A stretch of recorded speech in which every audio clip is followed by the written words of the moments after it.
All right, hello and a warm welcome. We are so happy to have you join us for our pre-arrival webinar, Student Health, Immunization, and Insurance Requirements for Graduate Students.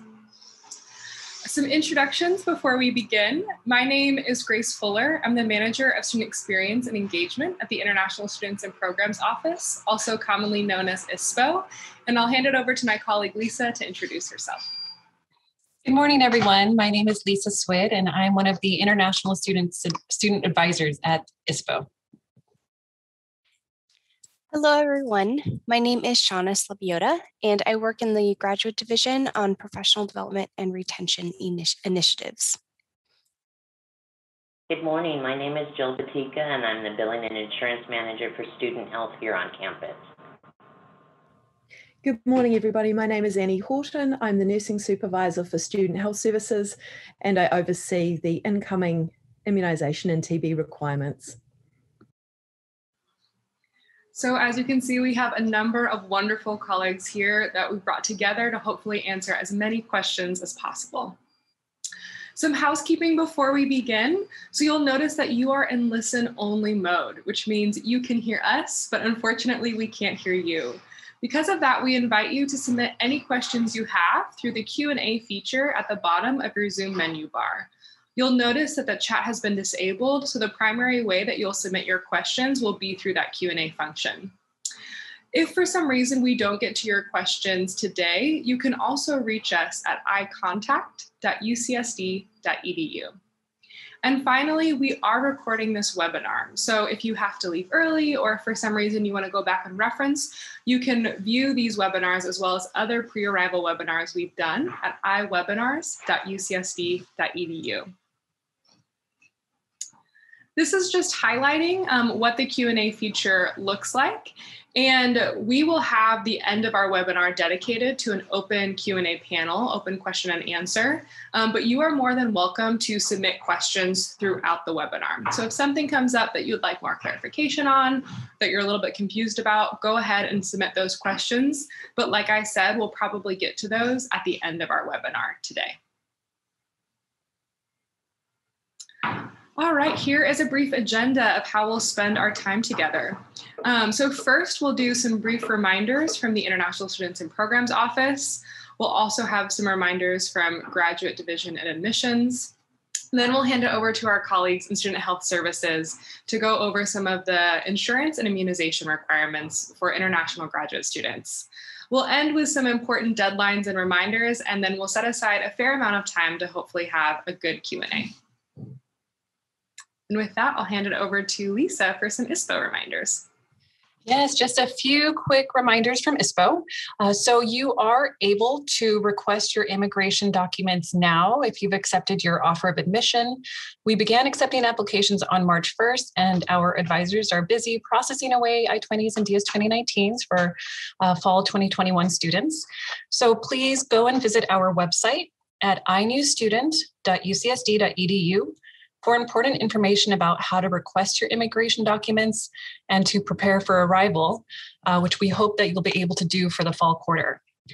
We are aware that there are difficulties in many countries with scheduling visa appointments at this time, so we encourage you to apply for your immigration documents as early as possible if you do plan to enter for fall quarter. This will hopefully help you to avoid any delays with getting an appointment scheduled and a visa issued.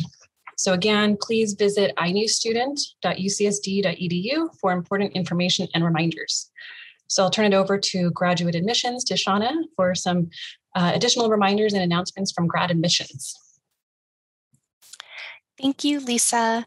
So I would like to remind everyone to log into their accounts at gradapply.ucsd.edu to view your application portal. And in a moment, we will show a screenshot of what this page looks like. Be sure to fill out the Statement of Legal Residence form. Most students are admitted provisionally. This should not impact your ability to get immigration documents, but it does mean you will have to provide official documentation to our office, and you can find a list of these documents in your portal under the section Pending Admissions Documents. And as always, if you have any questions about your provisional status or any documents that you have to submit, please contact gradadmissions@ucsd.edu, and our staff will help you out with those inquiries. So this is what your application portal will look like, and you can see which forms need to be completed under the Forms section, which is on the left, and underneath that Forms section is where you will see the documents that need to be submitted for to lift the provisional status. The other item on this page that I want to call your attention to is in the bottom right-hand corner. And there's links here to all of the steps that you need to take as an admitted graduate student. And you will find deadlines and information, especially in regards to some of the health requirements that we'll be discussing today. So these are really important links. This is really important information for you all to review when you have a chance. And what I will do is put a link in the chat to a direct link to our admissions website. And please make yourself familiar with the information that's here. Thank you.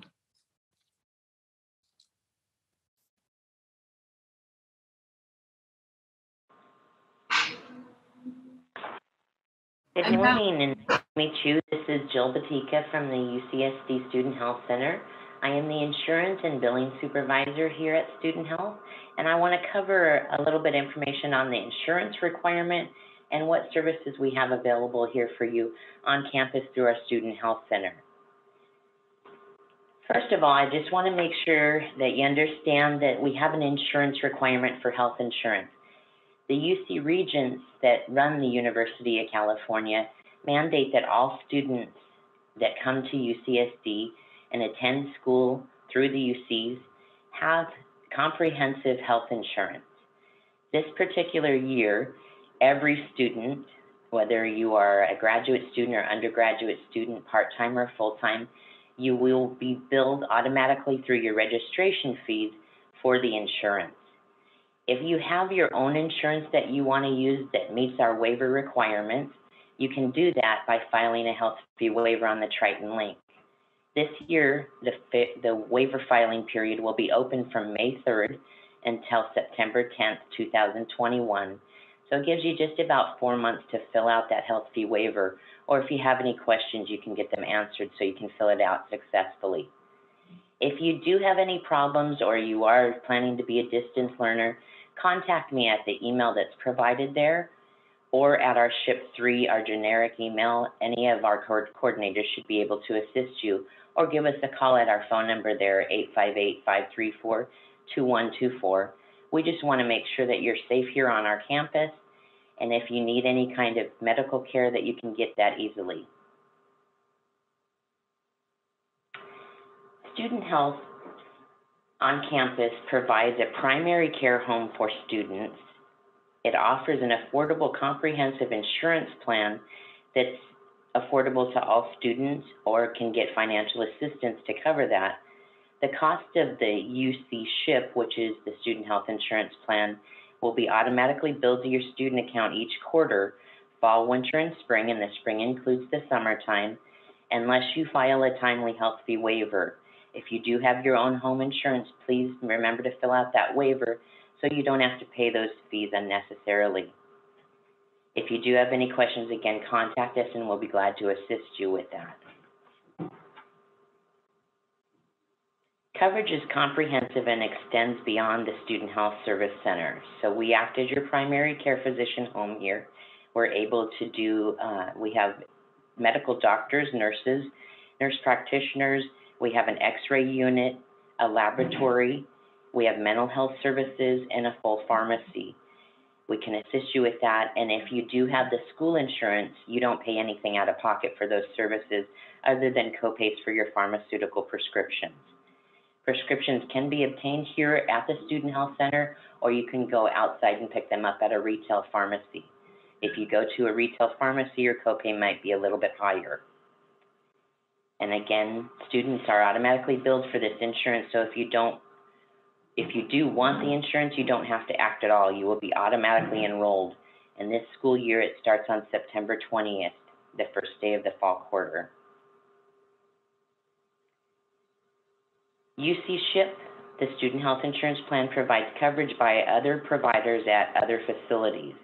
Should you require medical care not available at the Student Health Center, you would need to obtain a referral from our Student Health Service nurse or physician. And depending on the service and the provider, you may be responsible for a portion of the charges. Usually it is a $10 copay to see a specialist, and 90% is covered for any hospitalized services. We offer a discount for utilizing any of the UC hospitals throughout the state of California as well. And you can use this insurance reciprocally through any of the UC campuses throughout the state of California. So if you're visiting another city, you can use your SHIP insurance at their Student Health Center and experience the same benefits. The new Student Health app shows you how to use your smartphone or tablet to quickly and easily access UC SHIP insurance cards, and it also allows you to visualize any claims that are being adjudicated on your benefits.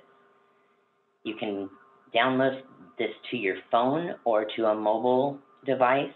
You just go to your app store and download the word Student Health, no space between student and health, and that'll download the insurance card as well as the claims capabilities. We don't send out insurance cards in the mail.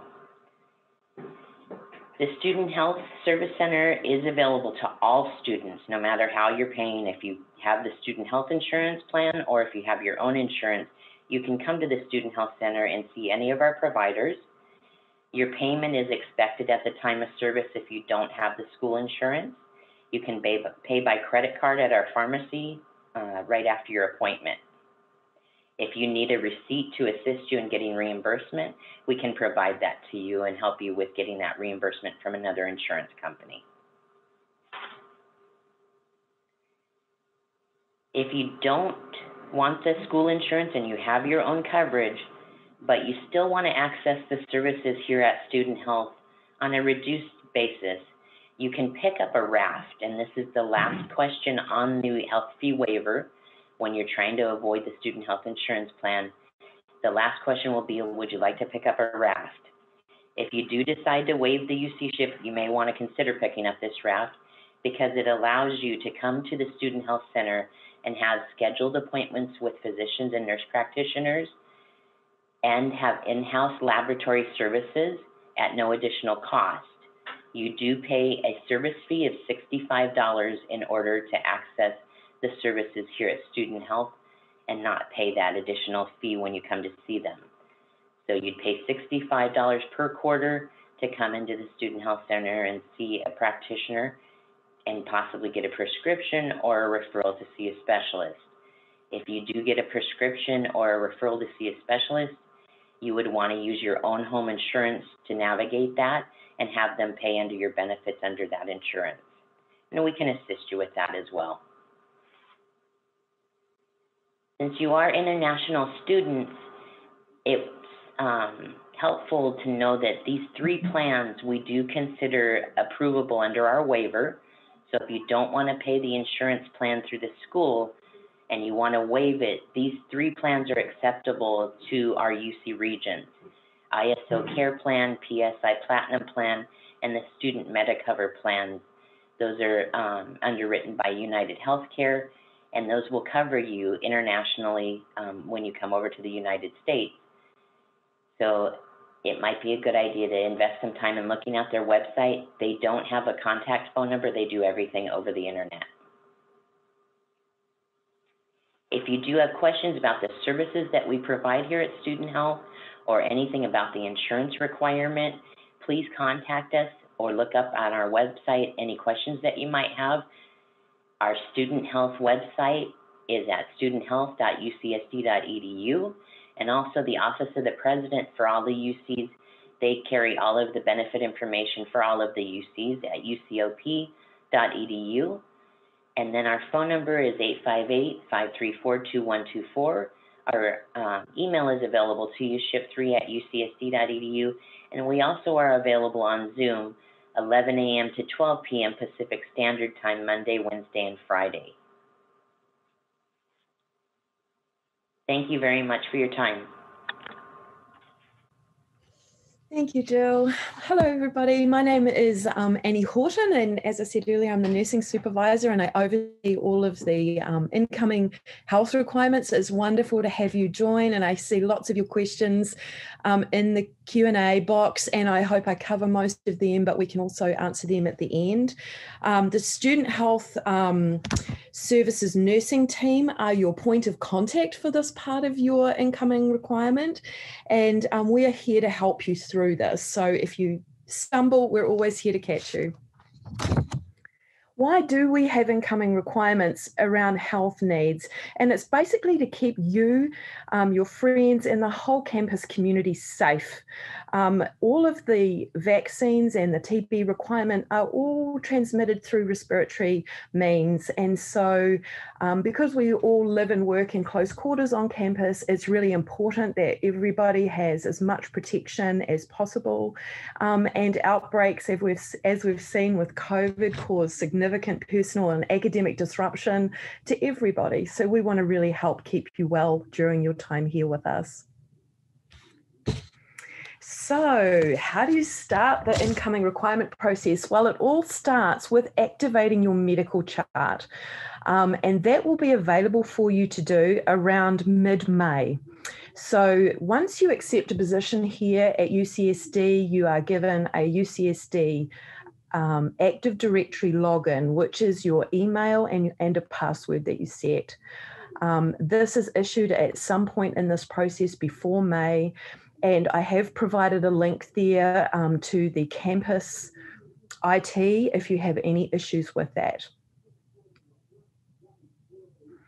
What are the incoming requirements? So there are really two components to it. The first one is tuberculosis and the other one is immunizations. You can receive your vaccines for this incoming requirement anywhere that you are, anywhere that medical services are provided. So you don't have to have them at Student Health, you don't have to get them in the US, but you are welcome to do that. But you can get these vaccines in your home countries, as well as the tuberculosis testing, if testing is required. And for most students coming from outside of the US, it is required. I did see a question there, and TB, the earliest that you can get it is a year prior to the date of first attendance. So within the year preceding your start date. As you can see there, we have 4 immunization requirements that include Tdap, which is tetanus and diphtheria and pertussis, measles, mumps and rubella, varicella, which is chickenpox, and meningococcal. We do have exemptions available for students that have medical reasons why they cannot receive vaccines. And so you would go onto the Student Health Services website and there's a form there that you can fill in. This is what it looks like to activate your My Student Chart. So My Student Chart is the student login portion, the login portal into your electronic medical record. And you can see here that you log in with your student ID and you get in there, and you just got to make certain that you are using your student ID. It'll take you to single sign-on, and you will be using, as I mentioned, your university assigned email and password. So that's a really important piece. We kind of share this with UC San Diego Health, and we don't want you going in that door. So we want you going in the student door. So this is what it looks like when you log into My Student Chart. And you will see, usually on the home page, this piece for incoming student health requirements. You'll see a link to go in, and you'll also see all of the forms that you may need. So you can always return back here to download anything and see where you should be navigating for this requirement. We make it as front and center as possible to make the process smooth as possible. And once you go in, this is what it looks like. So you will see the two components that we talked about, the tuberculosis screening and the immunization history screening. There may be a third component on there prior to starting school, which may include the COVID vaccine if you've received that. At this point in time, it is not mandatory, but we would love to see dates and a record of that if you have it. When you go into the immunization component, this is what it looks like, and each vaccine has boxes where you can enter the dates. If you need any information about that vaccine, you just hover over the little info bubble and it will tell you the requirements and how many doses you need, if there should be appropriate days between the dosing, how old you should have been when you received that first dose. Once you have entered all these, it will also ask to upload a vaccine record. So you can either use our form or your own record for that. And then it comes to an inbox and a team of nurses will review that and make sure that if there's anything missing, we will send you a message and let you know how to achieve that vaccine compliance. Tdap is not available in many countries overseas, so we do offer that vaccine in the full quarter in our flu clinics, so you can always get that there. Okay, now a little more detail on the tuberculosis risk screening questionnaire. Deadline for graduate students is November 1st, but our preference is that this is done prior to coming onto campus. When you go into the TB risk screening, you will be asked a series of 5 questions and you answer those. The system will tell you whether TB testing is needed and will ask you to download a form. So you would take that form to your hospital or medical clinic or doctor or wherever you seek health care in your country. The form has all the instructions on it for your healthcare provider, and there are 3 options to prove that you don't currently have TB. One is a skin test, or commonly called a PPD. The other one is an IGRA, which is a blood test, and that is commonly called a quantiferon or a T-spot, depending on the lab that is used. And the third option is a chest x-ray. We do need you to upload the report in English for us to be able to review that. And again, once all that's uploaded, a nurse will be there to review that and they will message you. So it's really important that after you do your uploads that you return back to My Student Chart frequently to see messages there. Sometimes students wonder why a hold is placed, and it's because we've reached out, but you haven't unfortunately read the message on maybe a small piece that needs doing with this compliance. So please do return back to see if we've sent you any messaging. The immunisation requirements. So you will need to get your vaccine records, and we'll go through a little bit more on how and where they can be found. We have, I've created an immunisation form that you can use in place of your vaccine records or in addition to your vaccine records. The advantage of the immunisation form is that it provides you with lots of information about each vaccine, and it also provides your healthcare provider so that it can help guide you to meet the compliances that the university is looking for. And again, please complete this as soon as you're able to avoid enrolment holds. This is what the immunisation form looks like. And as I said, if you look at measles, mumps and rubella, you can see there that the form lets you know that you need to have had 2 doses, with the first dose being on or after your first birthday. It gives spaces there if you've needed booster doses. It lets you know that there needs to be at least 28 days between the doses. And if you need to get a blood test to prove immunity because you can't find your vaccine record, then there's a space there too for the date of the titer. So a blood test to test for immunity is called a titer. And how can you get help if you need it? So there's a few different options here. Within My Student Chart, which you will be activating and utilizing to input all of this information and upload your records, there is a feature in there called Ask a Nurse, and it's under Messages. And you can send us questions, and there is a nurse there, not 24 hours a day, but 7 days a week primarily, and they will answer the question and give you advice on how to navigate this process if you need it. We do have an email address that links to our medical records department, and this is solely for technical issues.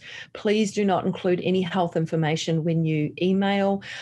Emailing is not a safe way of necessarily of transmitting medical information. That's why we try and keep it all within your electronic medical record through My Student Chart. Student Health has a very comprehensive website, and if you go on there, you will be able to access all this information, all of the forms, linking into your My Student Chart portal. Everything is there. Also, the Graduate Division has a website with all of this information housed on it as well. And again, I just can't reiterate this enough, but please complete this as soon as you can to avoid holds. Other vaccines that may be required. So I say maybe because there hasn't been a definitive decision about this. So currently the US is busy vaccinating everybody for COVID-19, and we are encouraging as many students as possible to receive that COVID-19 vaccine. I know it will be different for all of you dependent on your country's response at the moment and access to vaccines. But if you have had it, we really would like this to be able to see this in your chart so we can keep very good numbers on how vaccinated our campus community is during the fall. The influenza vaccine, again, the decision is still pending. This was a required vaccine in 2020, so I am anticipating that it will be required. But the flu season in the US doesn't start until the fall. So what we do is that we offer a lot of flu clinics in the fall here with Student Health Services nurses, and we can provide that flu vaccine for you. So that's not something that you would be required to get before you came. If it is available, some countries have it available early, and some places in the US have it early available as well. But if it isn't, it's not going to result in a hold. This is something that you would achieve during the fall. Okay, so these are lots and lots of aggregation of questions that we get asked during the process, and I just wanted to touch on some of these. Sometimes people cannot find their vaccine records. The medical office may have closed down, the hospital has lost the records. So just some options for different places, as I say, high schools, other schools that you've attended, health providers, medical records, early childhood records. Your parents are likely to have some of these, so that would be where you would go. Some vaccines, as I've mentioned, are not available in some countries, and yes, you can access them when you come to campus. They're available in the Student Health Services Nurses Clinic by appointment only. All vaccines are free of charge under UC SHIP. We can provide them if you have outside insurance, although you would probably be best going to somewhere where your insurance policy covers you, because vaccinations are considered preventative care in the US and are, generally speaking, free of charge. If you have an allergy, and you can't receive the vaccine, again, go onto our Student Health website and download the medical exemption form.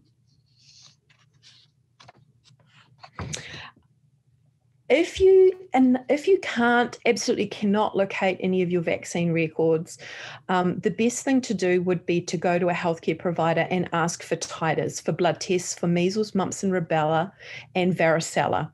And you can use that in lieu of a vaccine date. There is no blood test available for Tdap, so that would be a vaccine, if you can't find a record of it, that would need to be repeated. That's a vaccine that's required every 10 years anyway, so There's no harm done with that. Meningococcal vaccine is another one that cannot be seen, the immunity cannot be seen through blood testing. So, and that vaccine needs to be on or after the 16th birthday up to the age of 22. So if you're over the age of 22, you don't need the meningococcal vaccine. If you had the BCG vaccine as a child for protection against TB, you still do need TB testing because it does not offer lifelong protection. If you have a small indented scar on the top of your arm, you likely had the BCG vaccine as a child. It does mean that the preferable way of getting tested for TB is through blood tests or a chest x-ray because it can cause false positives in the TB skin test. If you get a positive TB skin test, then you should get a chest x-ray ordered by that healthcare provider. If your medical records are not in English or any aspect, then please have them translated. And the other question we're getting asked a lot at the moment are there any special considerations regarding vaccines or TB testing and the COVID-19 vaccine? And there are. You should wait 2 weeks between getting the COVID-19 vaccine and any other vaccine. And after receiving the COVID-19 vaccine, you should wait a month before getting the TB skin test or TB blood test. So please, you could get the TB testing before getting the COVID-19 vaccine. So just be very mindful about the timing of vaccinations for this incoming fall. And again, we're here to help you with any aspect of this compliance. Just remember, ask a nurse and your questions will be answered. Around hold dates, we can get a very high volume, so please be patient with us, but we do get to all our questions. Activate your My Student Chart as soon as you can. Get the TB questionnaire done early. Don't leave submitting vaccine dates or records to the last minute in case you're missing anything. Return back to My Student Chart often to check for messages from us. And please avoid any holds, but do reach out for help when you need it. Thank you. Thank you so much. All right, so we have some important deadlines and reminders that we want to highlight for you all before we transition to our question and answer session. So like Lisa mentioned, iPortal is now open, so you can begin requesting your visa documents. I also want to remind everyone that April 15th is the deadline to respond to offers of admission with financial support for graduate students. August 1st, deadline to submit your I-20 or DS 2019 to submit your request. And October 21st, the deadline for our I-Triton online training. November 1st being the deadline for graduate tuberculosis and immunization deadline. But as both Annie and Jill highlighted, early is typically always better. So as much as you can, getting these deadlines done sooner is definitely in your best interest. Some upcoming pre-arrival webinars. So next week, we'll have a webinar dedicated to teaching assistants, so TAships, as well as English language requirements, such as the TOEFL. On May 6th, we'll have a webinar dedicated to graduate student funding and finances. Additionally, May 6th at 11 a.m. Pacific time, we'll have a webinar on SEVIS transfers. On May 12th, we'll cover campus safety. And on May 14th, we'll talk about student life and getting involved as graduate students. Again, iwebinars.ucsd.edu is where you can both sign up for upcoming webinars as well as review recorded webinars that have happened in the past. And again, this is our last few reminders before we transition into our open question and answer. So you can begin requesting your visa documents. We encourage you to start looking for housing accommodations if you plan on physically traveling to the US. We had a webinar with graduate family housing. So we encourage you to take a look at that webinar recording if you missed being able to attend the live session.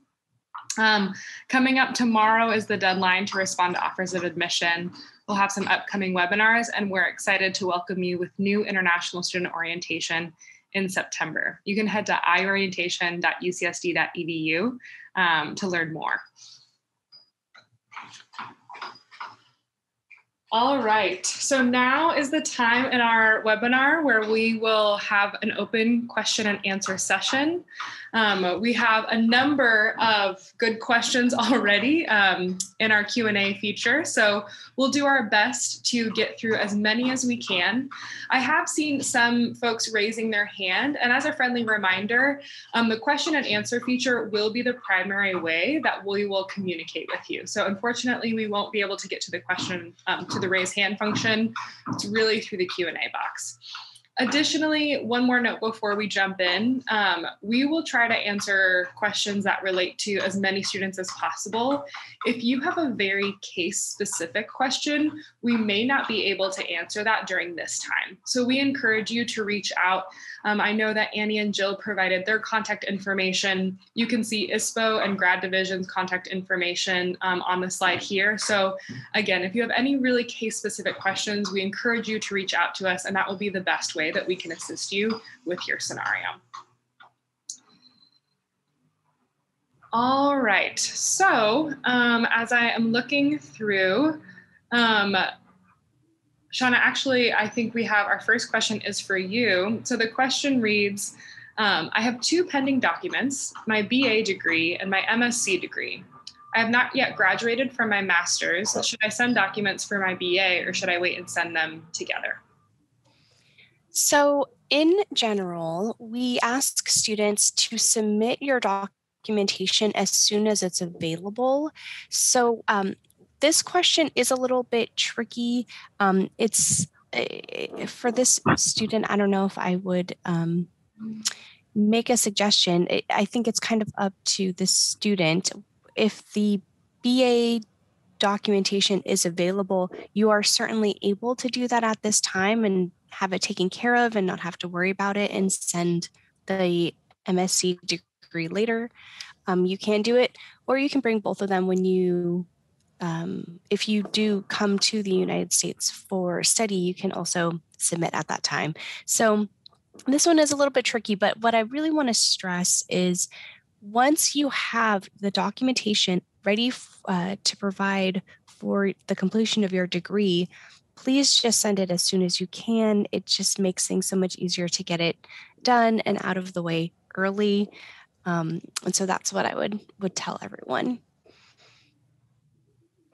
Thanks, Shauna. Our next question is for Student Health.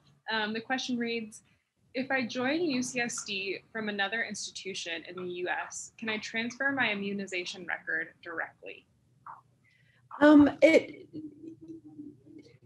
The answer is yes and no. You could send it directly to us, but you would still be required to upload a copy of that record as well as input those dates yourself in through My Student Chart. Thanks, Annie. Our next question is, if the Tdap vaccine is not available in our resident country, can we take a vaccine with diphtheria, pertussis, tetanus, and polio instead? I would need to take a look at the vaccine itself, but if it's in general principles, if it's an adult dose of pertussis, then yes. If it's a pediatric or a childhood immunization, then probably not. If it's, I would probably need to look into that vaccine specifically. Great.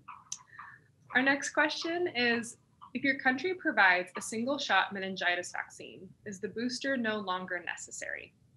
If it was received on or after your 16th birthday, then a single dose would be fine. If it was received before that, you would need a booster.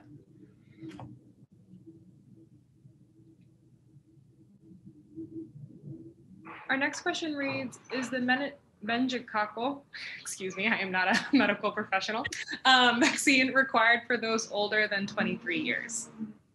It is not. It's required up to the age of 22. And then from 22 to 23, it's strongly recommended, but not required. So if you're over 23, it's not at all. the system knows your age when you put this information in. So if you're over that age of 22, it won't require, it won't trigger a lack of compliance. But if you have had the vaccine dates, we would love them in there because it's very useful information. Our next question reads, will UCSD be sponsoring the COVID-19 vaccine? And additionally, is there a quarantine period for California in case I don't take the vaccine here in India? My program begins in August. I don't think those decisions have yet been finalized. They're still in process. One resource I would recommend to keep an eye on for all of that is the Return to Learn website. So just put UCSD Return to Learn, and we are constantly updating that with COVID-related information and vaccine information. All right, the next question reads, I tested positive for TB in 2017, but I'm fully recovered now. Would it affect my chances anyhow, in any way? You will see directions and guidance around those types of situations on the TB form. And there's multiple different answers to that question. But if you do not have active current TB, there is nothing that would stop you from being able to come onto campus. But we would be able to guide you with those more complex health situations. Our next question reads, what if I cannot find the date for when I received a particular vaccine? If it's measles, mumps, rubella, or varicella, you would need to take a blood test to show that you are actually immune. So that's an alternative way of proving that immunity. Our next question is DPT the same as the Tdap vaccine? Generally speaking, DPT, it depends where in the world you're asking the question from. Oftentimes that is a pediatric or a childhood dose, and that wouldn't be adequate. If the T is a capital T, then it's an adult dose. So you would really submit it to us and we'll be able to let you know those types of details. All right, this question might be student health, but also possibly ISPO and Lisa. So the question reads, are these also the vaccines required for my visa, or are there more requirements? Lisa, you might be. I'm not aware of vaccine requirements for visa appointments, but I would suggest checking with your local consulate or embassy to see what requirements they have. All right, our next question reads, do we need to upload medical records in English? And if so, do we need an official translation? We take that on a case-by-case basis. Our preference is an official translation, but if you're having difficulty accessing that, then we will work with you. Our forms are in English, and so that can guide you, and we will be providing more instructional material in other languages as well as we move on in this process. But yeah, for the chest x-rays, we do absolutely need that translated, and as official as possible is the best. Grace, there's a question I'd like to address if that's okay. Okay, so there's a student who says, I am admitted as a PhD student. My funding offer letter includes medical insurance. Does this include vaccine charges? So first of all, I'm going to assume, since you said my funding offer letter, that this is funding that's coming from UC San Diego, perhaps from your department, or perhaps we have some fellowships that are administrated centrally in the graduate division. So if you are in a situation where your funding is coming from UC San Diego, and Jill, please correct me if I'm wrong, then that funding is the GSHIP Graduate Student Health Insurance Program. So the items that Jill was talking about as being part of the student health insurance, especially in this situation, they're asking about vaccines, that that information would apply. So I guess what I'm trying to say is if your funding is coming from UC San Diego and it says medical insurance, that's the student funding, and that is where you can find out what is covered or to what the costs are and things like that. I agree, Shannon. And yes, in case this part, UC SHIP or G-SHIP, we just call it that just based on the acronym. It is supported by Anthem Blue Cross, which is a big insurance company here nationally in the United States, and they do cover you comprehensively for inpatient and outpatient services, preventative care, mental health. They give you a limited plan for dental and vision, and your prescriptions are unlimited. Vaccinations are covered in full if you get them at the Student Health Center. And if you are under a TA SHIP, you're getting a big bonus because they're paying for your medical insurance, and that requires that you do take this SHIP. They won't pay for outside insurance. Wonderful. Thank you both. So our next question reads, if I am missing any required vaccines, can I wait until I enroll in the fall and am present on campus before meeting these requirements at the UCSD Health Clinic? Yes, you can. All right, our next question is, the tuberculosis risk assessment form has to be filled out by a doctor, correct? And after its submission, the requirement for immunization is evaluated by a university health representative. The TB risk screening questionnaire is filled out by you as the student. It's a series of 5 questions. The testing form is filled out by a healthcare professional because they run the test for you. And then all of the information that's uploaded is validated by UCSD health professionals, yes. I hope I answered that. Our next question is there any specific brand requirement for the COVID vaccine? There really isn't. I would say one thing is if you are signed up to receive a 2-dose vaccine in your own country and you're only likely to get 1 dose in, and it's not an approved vaccine in the US and you have an incomplete series, that is an issue we're still working to resolve. So just be aware of the timing of vaccines, and if you can get the full course of whatever's available to you in the US, in your country, then please do go ahead and get that protection. Great. And then our next question is, will the COVID-19 vaccine be available for graduate students once they enter on campus? I don't know how that's going to look, but I anticipate that, yes, that will be the case. I mean, in California at the moment, it's completely opened up for all people over the age of 16, and that's happening tomorrow. And we have a big vaccines site on campus that's vaccinating both students, the UCSD community, patients, and members of the public. So I anticipate that that or some version of that will be running during the fall quarter as well. Our next question reads, I deferred my admission from fall 2020 to fall 2021, but I had submitted my TB screening test report and immunization record on my My Student Chart portal. Do I need to submit the TB test and fill out the form again?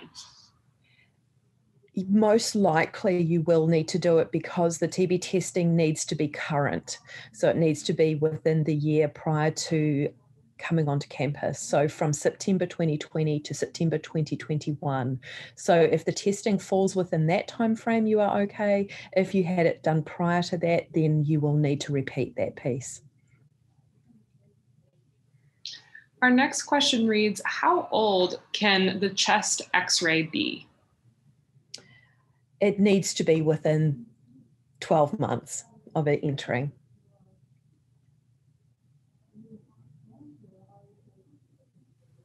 Our next question reads, what is the earliest we can get the vaccines and tests?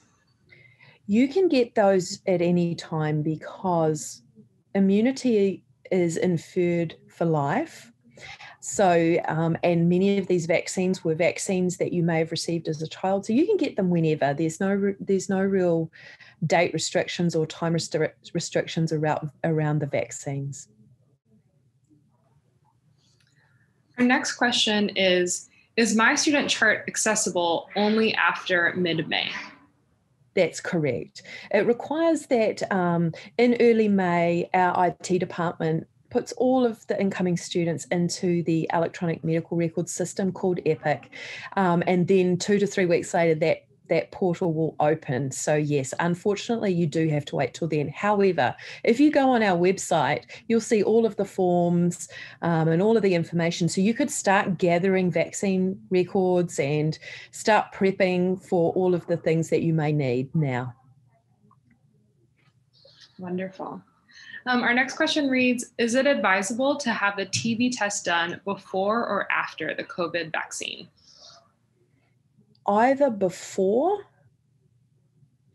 probably best before. It depends when you're going to get the COVID vaccine and the date. Yeah. So you either have to get it on before or on the same day as the COVID vaccine, or wait for 4 weeks, because it can cause an interaction where you can get a false positive or a false negative. So yeah, just don't get it within 4 weeks of having had the shot. All right, our next question is related to quarantining. So our colleagues in student health might be able to answer this question, but it's also being a decision made by campus leadership and housing and dining and hospitality. But the question reads, is a 14-day quarantine mandatory for when we arrive on campus? Should we plan our travel accordingly? I can't answer that question at this time. Yes, and to echo what Annie shared prior, the Return to Learn website is a great resource. And so that is continually being updated as different decisions are made around the campus's response to COVID-19. So we encourage you to frequently check that website for updates. All right, Shauna, this might be a question for you. The question reads, should I give my TOEFL scores again if my scores will expire by the time I join UCSD?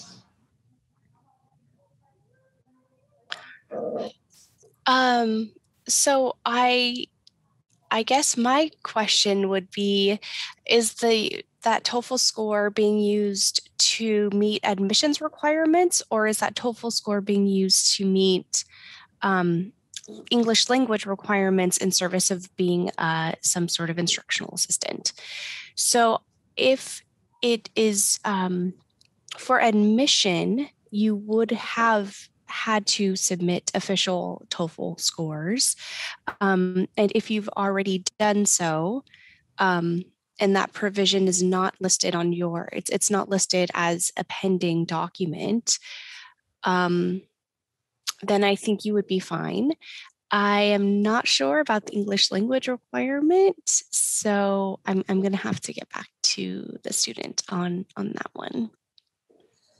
And as a quick plug, we will have a webinar next week about teaching assistantships and English language requirements. So we encourage you to join us then. Actually, the next few questions do seem to be for Graduate Division. So the next question reads, I have sent my official transcript to the Graduate Admission Office. Will I be confirmed that the document has arrived properly? If yes, when and where might I be informed? Yes, so that's a great question. And I do want to make sure that I'm answering this correctly. And I have some language from one of my colleagues that works in admissions. And so they usually indicate when the document has been received in their office and is in queue for processing. So they do try to let students know as soon as they can that it has arrived. So even if it takes them a little bit of time to process, at least you know that it has arrived in our office and it's safely there. And so what they do is they update the admissions document section of the portal. So that's where the information would be would be available for the student to view would be the portal, same spot as we've been talking for pending admissions documents. That's where they would see that it's been received. But this is this time, as you can imagine, a lot of admissions documents are coming in. So I would ask students to be patient in regards to all the processing that needs to be done.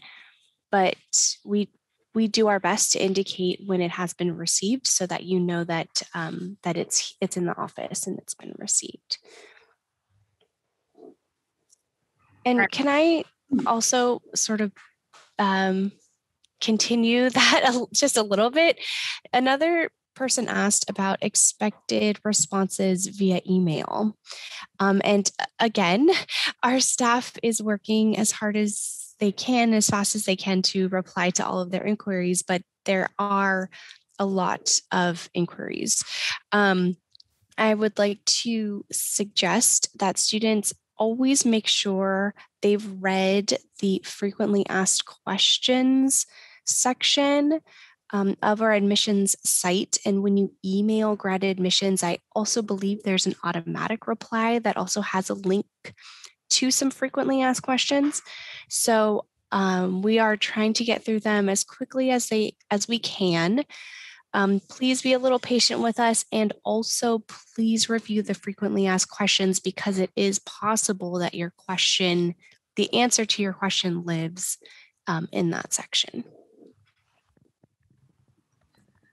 We have one last question for Graduate Division. I think with the April 15th deadline, we're seeing a lot of good questions. So this question might be answered under the frequently asked questions. The question reads, I have accepted my admission offer, but I'm wondering where to provide or upload the financial support document. That might actually be a Lisa question, because after you've uploaded your admissions documents, we wouldn't have a student then go back in for a financial letter. Most likely, unless it's a very specific situation that I'm not aware of. Yeah, if you're talking about where to upload financial documents for your I-20 or DS 2019, you would upload it in iPortal. So once you accept your offer of admission and pay your deposit, then you should have access to iPortal within 48 hours. And there you will start your application to request your I-20 or DS 2019. And as you go through the application questions, you'll come to a question that asks you to upload proof of financial documentation that meet the minimum funding requirements. All right, so we are approaching the last few minutes of our time together. And so I want to kind of do an open-ended question to Annie and Jill. So I know we have a lot of questions coming through the Q&A. And so are there any questions that you maybe want to highlight or feel that speak to a broad audience in regards to the questions that we're seeing come through the Q&A? Yes. This is Jill. Again, I'm from the Student Health Center. I just wanted to let you know that a lot of the graduate students do participate in early start programs where they come on campus a little bit earlier than the rest of the population for the fall quarter. You will be part of a program that we call Early Start, and you'll be oriented in that program. Each program is a little bit different with their start date or the amount of money that the premium costs to start the ship a little bit earlier than the fall quarter. So you will go through an orientation process, and you will be given the fees that if you want to choose to have the ship insurance or if you want to waive it, you can waive the insurance for the early start period. But if you do waive it for early start, you are waiving for fall as well. It's an early start program to start the insurance earlier. So if you're waiving it, then you're not going to start early. So I just wanted to bring that to your attention that you will be offered the insurance if you are part of an early start program, so you may be able to get your immunizations if you do opt into the ship or if you need any medical care. We're here year round. We don't close down during the summer or spring break or Christmas breaks. So we are here year round for you. And again, you will be offered the insurance and it's your choice to take it or if you want to waive it. But if you do waive it, it will be waived for the fall as well. And you can pick it up in winter, and the winter quarter will start around January 3rd, 2022. Thank you, Jill. And Anne, any last reminders or questions you want to answer before we close? Sure. Just attend to the incoming health requirements early. That would be my advice, especially still with COVID affecting healthcare delivery in most places in the world. Do not leave this stuff to the last minute. It really becomes a problem, and we definitely saw that last year.